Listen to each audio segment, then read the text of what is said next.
How to add slow zoom in CapCut by using your PC.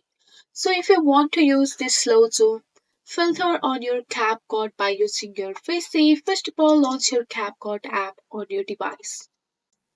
Once you have successfully launched your CapCut app, just go and add a new project or you can go for the existing one. Once you are here on your CapCut, you have to select the video. After extracting or selecting the video, if you want to add the slow zoom filter on this video, just you have to just go for the effect option. Just tap on the effect option here. So here you can search for the effect. Let's go for the slow zoom here. So here you can find the slow zoom effect. Just go and download that effect here. After that you have to tap on the plus icon and here you have to apply the slow zoom video like this.